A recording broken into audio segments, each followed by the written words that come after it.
Major funding for KPBS Evening Edition has been made possible in part by Bill Howe Family of Companies, providing San Diego with plumbing, heating, air, restoration, and flood services for over 40 years.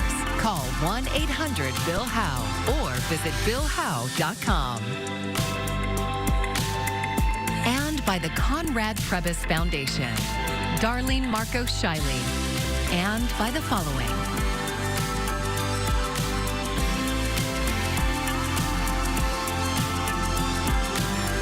And by viewers like you. Thank you.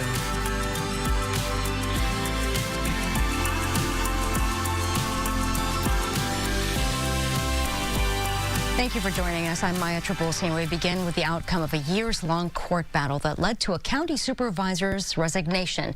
A San Diego County Superior Court judge today threw out a sexual misconduct lawsuit filed against Nathan Fletcher. KPBS reporter Scott Rodd says the judge took the extraordinary step of sanctioning the accuser for failing to turn over evidence. Gracia Figueroa filed a lawsuit against Fletcher in March of 2023, accusing him of sexual harassment and assault. Figueroa is a former spokesperson for the San Diego Metropolitan Transit System. She claimed the misconduct occurred when Fletcher was chair of the MTS board, and that he had pressured the agency to fire her when he decided to run for state senate. The lawsuit caused a firestorm. Fletcher dropped his state senate campaign days before it was filed and later resigned from the County Board of Supervisors. After years of legal proceedings, Judge Matthew Brainer ordered the case dismissed. In a biting ruling, he said Figueroa had committed a, quote, litany of discovery abuses by deleting messages and delaying the legal process.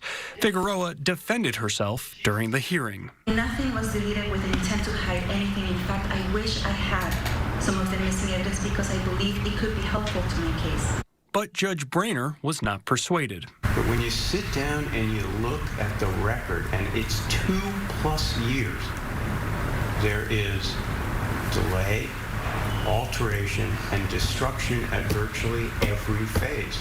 Fletcher's attorney, Sam Sherman, says the dismissal vindicates his client.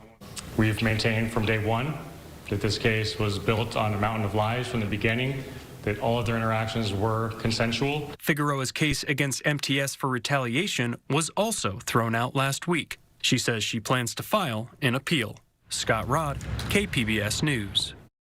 Firefighters are battling two fires in different parts of San Diego County currently. The Roadrunner fire started just before 11:30 this morning near Moonlit Trail and Roadrunner Lane in Boulevard. CAL FIRE shared video on X saying flames burned an estimated 88 acres. At last check, the fire is 15% contained. Air tankers and water-dropping helicopters joined crews on the ground in stopping the forward rate of spread. Evacuation orders and warnings have been lifted. And crews are also battling another fast-growing brush fire, this one on Camp Pendleton. It's located east of Stewart Mesa Road and Las Pulgas Road. The flames have spread to about 50 acres. Camp Pendleton Fire says at this time there is no threat to the base. Overnight tonight, as the skies thicken up with some clouds. Also keep in mind there's been a lot of smoky skies in the region. So do know that is still going to be a bit of a problem as we continue through tonight into tomorrow as the city hits 67 for the low. We'll see how high those temperatures are going for our weekend coming up. New details are emerging about the incident in Chula Vista earlier this week when federal immigration agents arrested a parent outside Camarena Elementary School. KPBS's Corey Suzuki says agents were targeting her because of an expired visa. In a statement to KPBS, the Department of Homeland Security said the parent was Kyungjin Yu, an immigrant from South Korea. DHS said ICE agents arrested Yu because her visa to be in the U.S. expired nearly 8 years ago. The agency confirmed reports that Yu's children were in the car when they arrested her. Chula Vista City Council member Michael Insunza says the agents crossed a line by arresting Yu as students were arriving at school. There's no reason for us to go to the extra step and dramatically and intentionally arrest people whose only crime is being undocumented. The Trump administration has repeatedly claimed that their immigration crackdown is focused on people who have committed violent crimes. But this arrest fits into a broader pattern where immigration agencies are targeting people without a criminal history, as ICE faces growing pressure to meet arrest quotas. DHS did not say Yu had a criminal history. Being in the country illegally is a civil offense, not a criminal one. Overall, research shows that immigrants are far less likely to be convicted of violent crimes than U.S.-born citizens. In Chula Vista, Corey Suzuki, KPBS News. Meanwhile, the White House is asking the Supreme Court to allow ICE agents to continue conducting patrols in California. Lower courts have said the patrols likely violate the Fourth Amendment. The cases stem from agents pulling aside people they identify as Latino and interrogating them about their immigration status. Last month, a U.S. district attorney ordered Homeland Security to stop the practice. The Trump administration is asking the High Court to block that decision. This is not the first time we have seen folks try to appease Donald Trump. Trump called Governor Greg Abbott and Texas Republicans and said, boys, I need you to steal 5 seats. They said, does July work for you? Well, it does not work for us as Texas Democrats, because we recognize that this is not just about Texas. This is about ensuring that the voters get to determine the outcome of their next election. Texas Democrats who left the state to block a vote on new congressional voting maps are still holding out. Today, they met with Governor Gavin Newsom and former House Speaker Nancy Pelosi here in California. KPBS Public Matters social host Jake Gatta explains what's at stake and how California could get further involved in the fight. There's been a lot of talk this week about redistricting. Texas Republicans are trying to redistrict to target congressional seats held by Democrats. Now California Governor Gavin Newsom has threatened to do the same, targeting Republican-held congressional seats. But what is redistricting, and why is it such a big deal? I'll explain. California has 52 House representatives in Congress. Each one represents a single district outlined on this map. Every 10 years after the census, these districts are redrawn, but the way those districts are drawn can have a huge impact on who wins the seats. Gerrymandering is the practice of drawing these maps to benefit one party over the other. This happens by moving the lines around to include or exclude certain populations. For example, if you know a certain group of people tends to vote Democrat, gerrymandering means putting that group into a district to make it likely they'll turn that district blue. This diagram shows how redrawing these maps can change who wins the seats. Using the same population, you can end up with 5 blue seats or 3 red seats. Republicans and Democrats are guilty of gerrymandering. Courts have thrown out maps drawn by both parties for being too partisan. But right now, Texas Republicans are trying to redraw the maps before the normal 10-year window, so Governor Newsom is threatening to do the same. Control of the House of Representatives hinges on just a few seats. With the 2026 midterm elections around the corner, these 2 states could make a huge difference.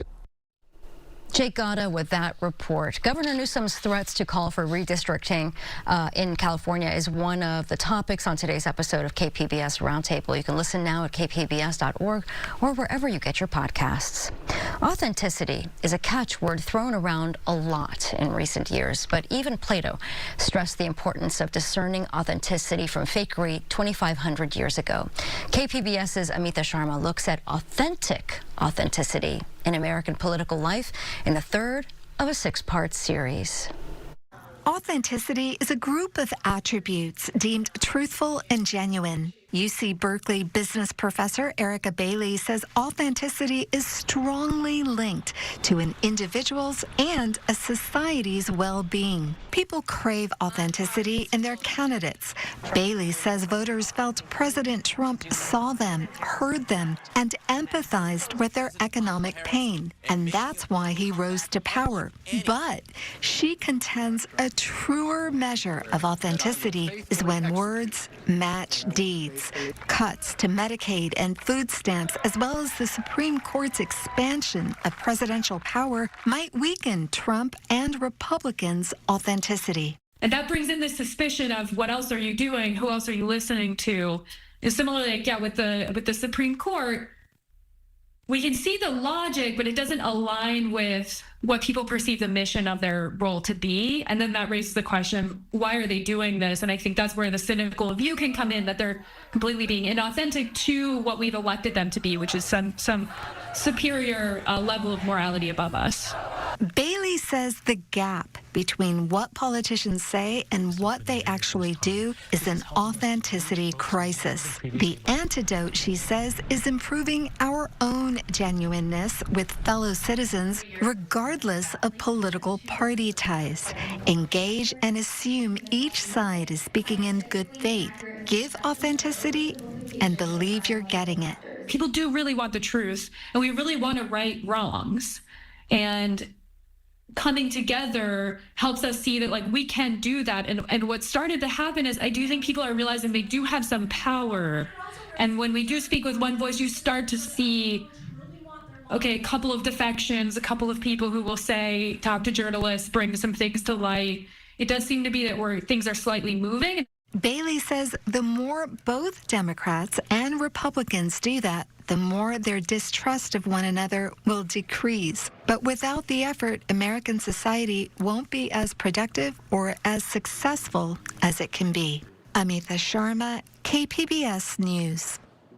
Public Matters is a partnership with KPBS, iNewsSource, and Voice of San Diego. You can see more of our stories at kpbs.org/Public Matters. A growing number of scams are targeting older adults in San Diego County. KPBS health reporter Heidi DeMarco introduces us to one local man whose story shows just how easy it is to get pulled in.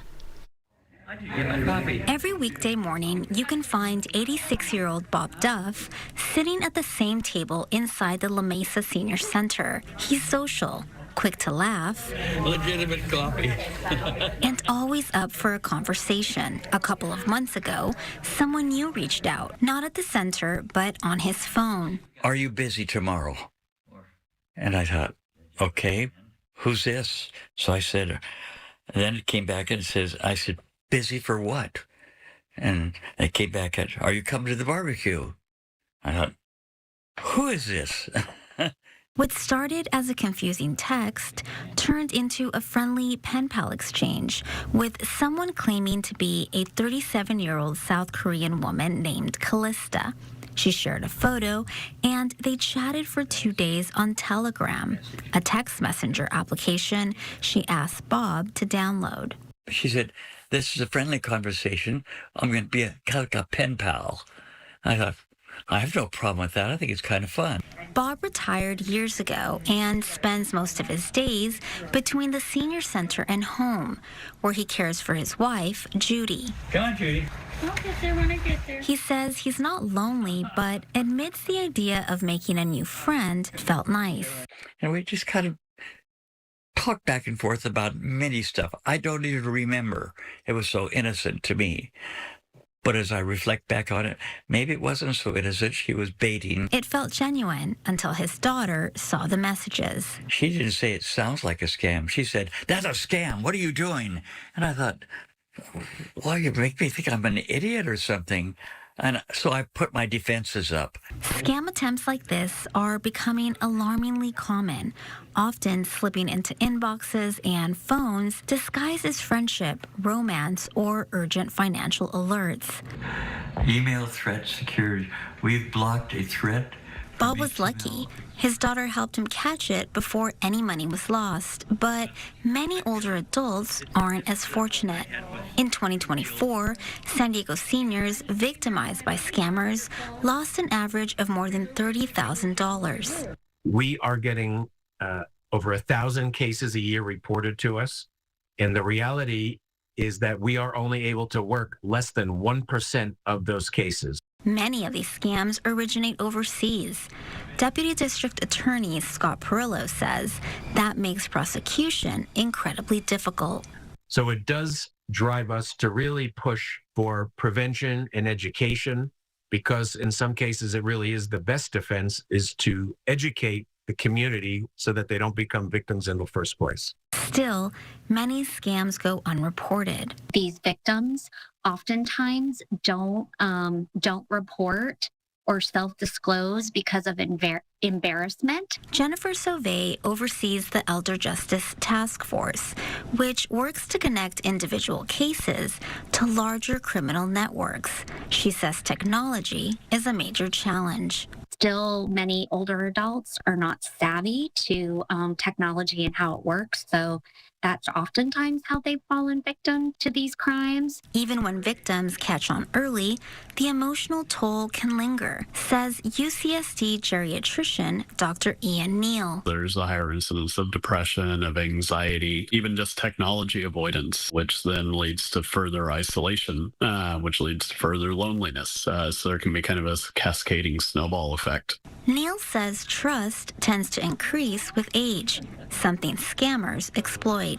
And the older we get, the more friends and loved ones we lose. And so there is a high incidence of loneliness and isolation. And that can make us more prone to looking for friendship wherever we can. And for some, like Bob, that trust is hard to let go of. Yeah, I think you have to be real cautious.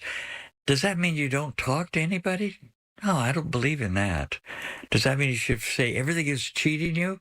No, I don't believe that either, because I still believe in honest people. Now he keeps a close eye on his messages. Here's my latest pen. At the senior center, he pulls out his phone to show a new scam message. If I click on it, maybe I'm downloading something which I don't want to do. Heidi DeMarco, KPBS News. Veterans Village of San Diego is holding its annual Stand Down event supporting unhoused and at-risk veterans. KPBS reporter Jacob Ayer visited Liberty Station for the beginning of the two-day event. A warning, this story discusses suicide. From housing and haircuts to food, clothes, and so much more. The annual Stand Down event, put on by Veterans Village of San Diego, provides a wide range of free services for all veterans and their families in one central location. Mariana Stevens was there with her husband, Edward Tabb, who's an Army veteran. The couple is currently without a home, and it was their first time at the event. Right now I'm looking for clothing for him and for myself, and then we're here for his dental and for his health, also for mental also, and then housing. The two-day event is now in its 37th year. Joe Paisano was there displaying his 3D drywall screw art pieces based on his own service and experiences. I just retired out of a 24-year Navy career as a Navy chief. I've had my struggles throughout my career, and I used art to help cope with my struggles, from suicide ideations, suicide itself, homelessness. Despite having a job, he's still living out of his car in San Diego. He's hoping his art inspires others with similar battles and promotes suicide awareness and prevention for veterans. As a service member, we're always helping others. We're always standing in front of others. We're not inclined to receive the help, so that makes it a huge challenge, along with other things. This year, for the first time, Stand Down is also serving active duty service members. Over 100 community partners and service providers were gathered on site alongside hundreds of volunteers. We know that we expect to serve at least 400, but the hope is we can actually reach more. We know that there are over 600 homeless veterans residing here in the county of San Diego. Veterans Village of San Diego's Stand Down 2025 takes place at Liberty Station's Central Promenade this Friday and Saturday from 6 a.m. to 5 p.m. Jacob Ayer, KPBS News. If you or someone you know may be considering suicide, call or text 988 or chat at 988lifeline.org. The Port of San Diego is hosting a very special visitor this weekend. It's a Coast Guard cutter known as America's Tall Ship. KPBS reporter John Carroll has more from the Embarcadero. Maya, the Star of India has some company this weekend. It's the U.S. Coast Guard cutter Bark Eagle, and we got to spend some time on board today. Walking on board this magnificent ship is a trip back in maritime time. The Bark Eagle was built as a training ship for sailors in 1936, and that's still what she is today. This is a one-of-a-kind vessel. She is incredibly special. Since 1946, we have been training the future leaders of the U.S. Coast Guard on board these decks and in this rigging. 6 miles worth of rigging, to be precise. And while we're talking statistics, the Bark Eagle is 295 feet long. She boasts a 39-foot beam and displaces 1,816 tons, meaning that's the weight of the water she pushes aside when she floats cadets. And that is also how much she weighs. The height of the tallest mast is just over 147 feet. All of it is what cadets have to deal with when they spend weeks at sea doing their training. You bring out 150 cadets at a time, and using the sails, using the lines, using the rigging, you teach them leadership, teamwork, risk management.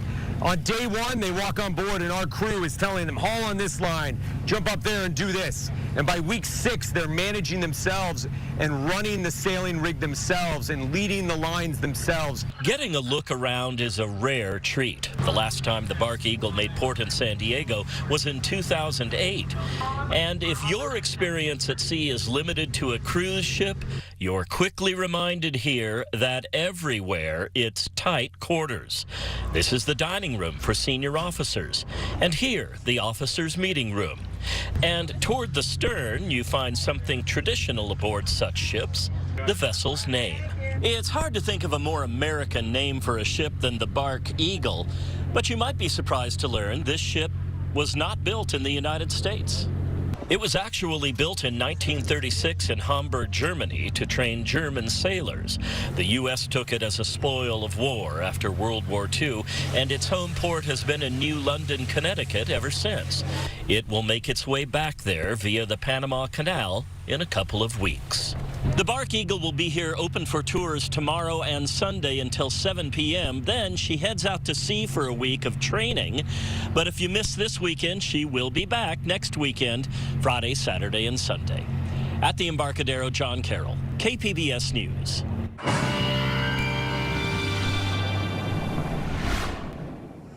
It has been largely about the heat and also about the fires over the past couple of days.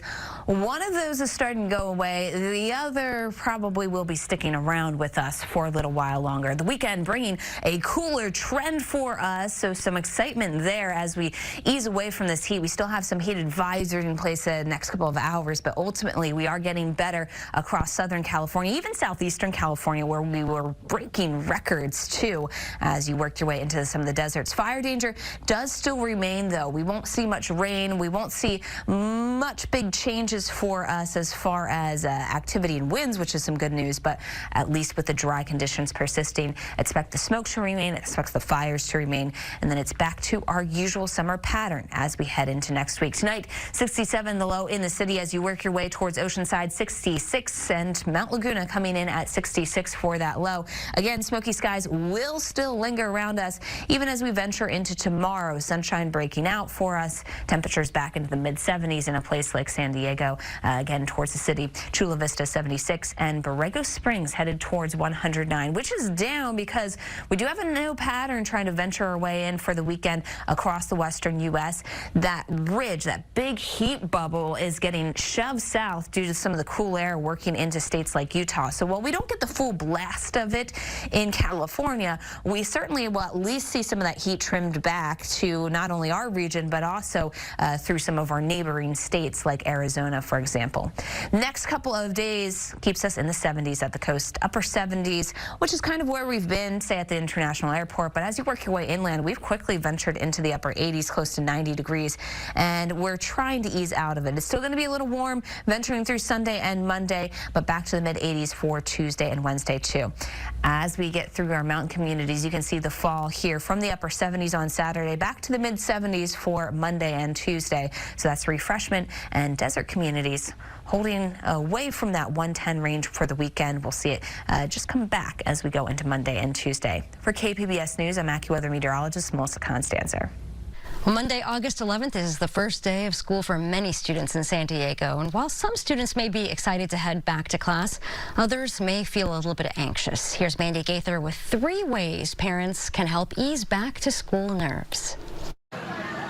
It's a new year with new classes and teachers, and for some students, it can all feel a little overwhelming. Having a certain amount of nerves, you'll see with almost every kid, even the kids that are excited about going back to school. Child adolescent psychiatrist Dr. Bahar Hashimi with El Camino Health says sometimes it's more than just nerves. Some children struggle with anxiety, and she says the first way to help with the transition back to school is to talk with them and be an active listener while validating whatever it is that they're feeling. Oftentimes parents want to jump in and make it better.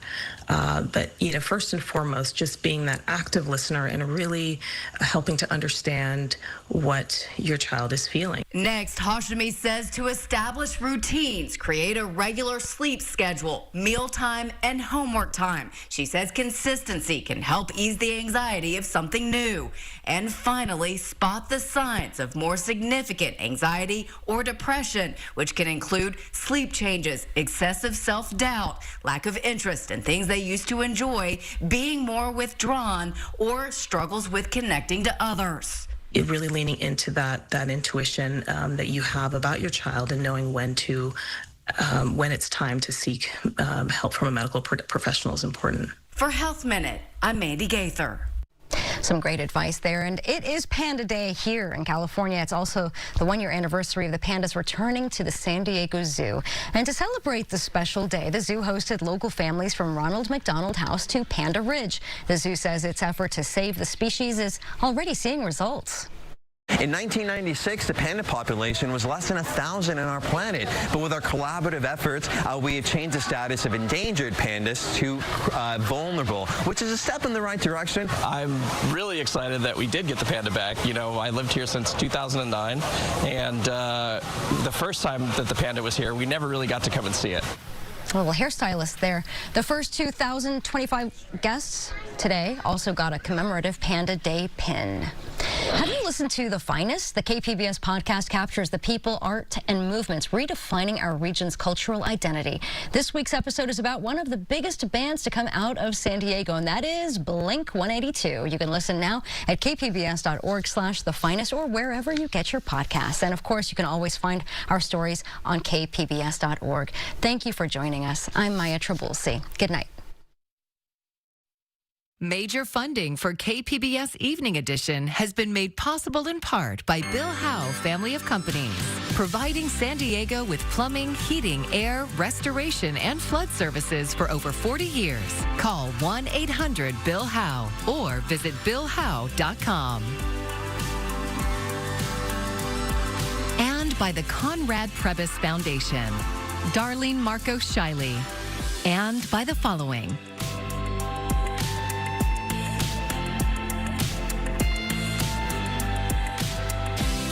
And by viewers like you. Thank you.